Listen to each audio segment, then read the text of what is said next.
అందరికీ నమస్కారం. ఈరోజు ఆంధ్రప్రదేశ్లో హాట్ టాపిక్గా మారుతున్న అంశం ఏంటంటే, నెల్లూరు జిల్లాలో కొంతమంది విద్యార్థులు వారి స్కూల్కి వెళ్ళడానికి అసౌకర్యంగా ఉన్న రోడ్డుపై స్పందించి పవన్ కళ్యాణ్ గారిని రిక్వెస్ట్ చేశారు. వారు రోడ్డు వేయించవలసిందిగా ఆయన కోరారు. తక్షణమే ఆయన స్పందించి అక్కడ ఉన్నటువంటి అధికారులకు చెప్పి తక్షణమే ఏర్పాటు చేయవలసిందిగా నిధులు మంజూరు చేశారు. అది వెంటనే కార్యాచరణలోకి పోతున్నట్టుగా తెలుస్తుంది. ఇది చాలా అభినందించదగ్గ విషయం. పవన్ కళ్యాణ్ గారి యొక్క స్పందనకి ఈ యొక్క ఆంధ్ర రాష్ట్ర ప్రజలే కాదు, ఈ యొక్క వైరల్ అవుతున్న ఈ సోషల్ మీడియాలో ఆయన పట్ల అభిమానం పెరుగుతున్నటువంటి పరిస్థితులు నెలకొన్నాయి.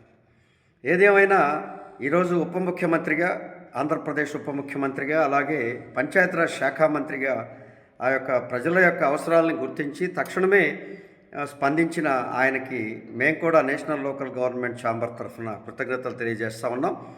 ఇది ఆయన అధికారంతో చేసిన దానికంటే అనడం కంటే కూడా ఆయనకు ఉన్నటువంటి హ్యుమానిటీ గ్రౌండ్స్, మానవత్వ లక్షణాలు, సహాయం చేసేటువంటి అనేక రకమైనటువంటి అంశాలు గతంలో ఎన్నో చూసాం. ఆయన మంత్రిగా కాకపోయినా రాజకీయాల్లోకి వచ్చినా రాకముందు కూడా అనేక మందికి ఆయన సాయం చేసే గుణం ఉన్నదని ఈ ఆంధ్రప్రదేశ్ ప్రజలందరికీ తెలుసు. అందుకే ఆయనకి ప్రజలు అండగా ఉన్నారనేది మనందరం గమనిస్తున్నాం. అయితే ఈరోజు రాజకీయాల్లో ఉండి అధికారంలో ఉండి స్పందించని అనేక మంది నాయకుల తీరు, అందుకు ఉదాహరణ అదే. ఆ ఊరు నియోజకవర్గంగా ఉన్నటువంటి ఎమ్మెల్యే ఉన్నారు. గత 40 ఏళ్ళుగా 50 ఏళ్ళుగా ఇప్పుడు ఒక ఎమ్మెల్యే కొనసాగుతున్నారు. అలాగే అక్కడ ఒక సర్పంచ్ ఉంటాడు, ఎంపీటీసీ ఉంటాడు, ఆ మండలం యొక్క ఎంపీపీ ఉంటారు, అలాగే జిల్లా పరిషత్ సభ్యుడు ఉంటాడు. ఇంతమంది రాజకీయ నాయకులు ఉన్నప్పటికీ ఆ పిల్లల యొక్క అవసరాన్ని అది పట్టించుకోకపోవడం మనం చూస్తే అక్కడున్న నాయకత్వ లోపం మనకు స్పష్టంగా కనపడుతూ ఉంది. మేము పవన్ కళ్యాణ్ గారి దృష్టికి తీసుకొచ్చేది ఏంటంటే, మీరు చేసే సాయం గొప్పది, ఇలాగ స్పందించడం నాయకత్వ లక్షణంగా మేము భావిస్తూ ఉన్నాం. కానీ క్రింది స్థాయి ఇలాంటి సమస్యలు ఆ రాష్ట్రంలో ఎన్నున్నాయో గమనించాల్సినటువంటి అవసరం ఉంది. ఇలాగ స్పందించని రాజకీయాలు చేస్తూ తమకు తాముగా పెరుగుతున్నటువంటి ఎమ్మెల్యేలు, ఎంపీపీలు, జడ్పీటీసీలు, సర్పంచులు ఉన్నారు. వీళ్ళని స్పష్టంగా గమనించండి. అయితే ఇక్కడున్న సర్పంచ్ ఎన్నిసార్లైనా ఎమ్మెల్యేని ఆ రోడ్డు అడిగి ఉండొచ్చు, కానీ ఎమ్మెల్యే పట్టించుకోకపోవచ్చు. అలాగే అనేక మంది అధికారుల చుట్టూ ఆ సర్పంచ్, ఎంపీటీసీ, ఎంపీపీ, జడ్పీటీసీ వాళ్ళకున్న అధికార పరిధిలో తిరిగి ఉండొచ్చాము. అది కూడా గమనించండి.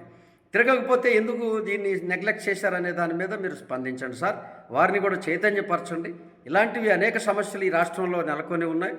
ఈ యొక్క రాజకీయాల నిర్లక్ష్యం, రాజకీయాలే పరమావధిగా పనిచేస్తూ లాభాపేక్షతో నడుస్తున్నటువంటి అనేక మంది రాజకీయ నాయకుల యొక్క లోపం ఈ యొక్క సామాన్య ప్రజలకు శాపంగా మారుతున్న నేపథ్యంలో మీరు తక్షణమే మీరు ఇచ్చినటువంటి సాయం, మీరు చేస్తున్నటువంటి ఆ సాయాన్ని మేమందరం అభినందిస్తున్నాం.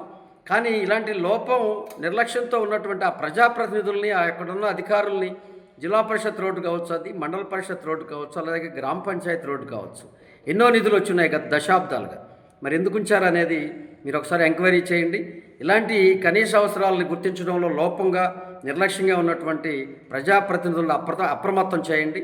అలాగే అధికారులు కూడా చైతన్యపరచండి. ఈ యొక్క కనీస అవసరాలు తీర్చాలని చెప్పి మేము లోకల్ గవర్నమెంట్ ఛాంబర్ తరఫున పవన్ కళ్యాణ్ గారినే కాదు, ఈ రాష్ట్ర ముఖ్యమంత్రిని, అందరినీ కూడా మేము ఈ ప్రభుత్వాన్ని కోరుతా ఉన్నాం.